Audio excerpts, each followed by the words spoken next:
பண்ணிக்கலாம்.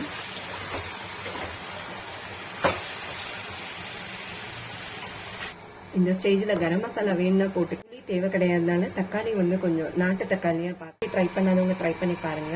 It's me Giridharan சேனலை subscribe பண்ணாதவங்க சப்ஸ்கிரைப் பண்ணுங்க. தேங்க்ஸ் ஃபார் வாட்சிங். வணக்கங்க. இன்னைக்கு நம்ம பார்க்க போறது சிம்பிள் குழம்பு ரெசிபி பார்க்கல. அதுக்கு 2 காய்கறி வச்சிருக்கேன். முருங்கைக்காவும் உருளைக்கிழங்கு வச்சிருக்கேன். நீங்க கத்திரிக்காய் முருங்கைக்காய் முள்ளாங்கி அந்த மாதிரி கூட வச்சு செய்யலாம், நாட்டு காய்கறி வச்சு. நான் இன்னைக்கு வச்சிருக்கிறது 2 இதுதான். முருங்கைக்காவும் உருளைக்கிழங்கு வச்சு பண்றேன். ஃபர்ஸ்ட் தேவையான எண்ணெய் ஊற்றிக்கலாம். கடலை எண்ணெய் ஊற்றுறேன். இந்த குழம்புக்கு சோம்பு தாளிச்சுக்கோங்க.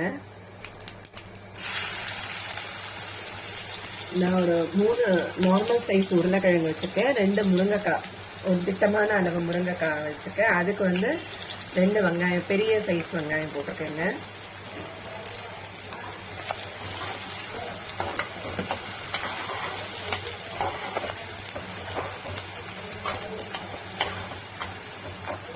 கலர் சேஞ்ச் ஆகட்டும். கலர் சேஞ்ச் ஆனதுக்கப்புறம் தக்காளி போட்டுக்கலாங்க. ஒரு 3 தக்காளி, நார்மல் சைஸ் தக்காளி வச்சிருக்கேன். அதையும் இதோட சேர்த்து ஆட் பண்ணிடுவோம்.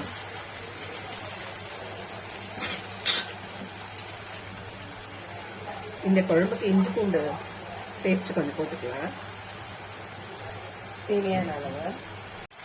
இஞ்சி பூண்டு ஸ்மெல் நல்லா ரா ஸ்மெல் போகிற வரைக்கும் கொஞ்சம் வதக்கிக்கோங்க.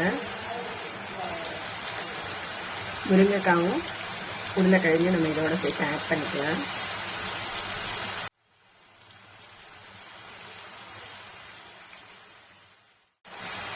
குழம்புக்கு தேவையான காரம் ஆட் பண்ணிக்கலாம்.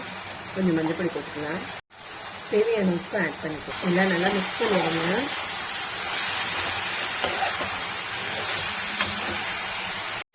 காய் கொஞ்சம் நல்லா மிக்ஸ் ஆகிட்டு ஒரு 5 மினிட்ஸ் இருக்கட்டும். ஒரு 5 மினிட்ஸ் நல்லா மிக்ஸ் ஆனதுக்கப்புறமா இந்த குழம்புக்கு நம்ம தேங்காய் பேஸ்ட் ஆட் பண்ணலாங்க. நான் ஒரு அரை முடி தேங்காய் வச்சுருக்கேன். ஒரு 4-5 மெம்பர்ஸ்க்கு. ஃப்ரெஷ் தேங்காய் இருந்தால் ரொம்ப நல்லா மிக்ஸ் பண்ணிக்கலாம்.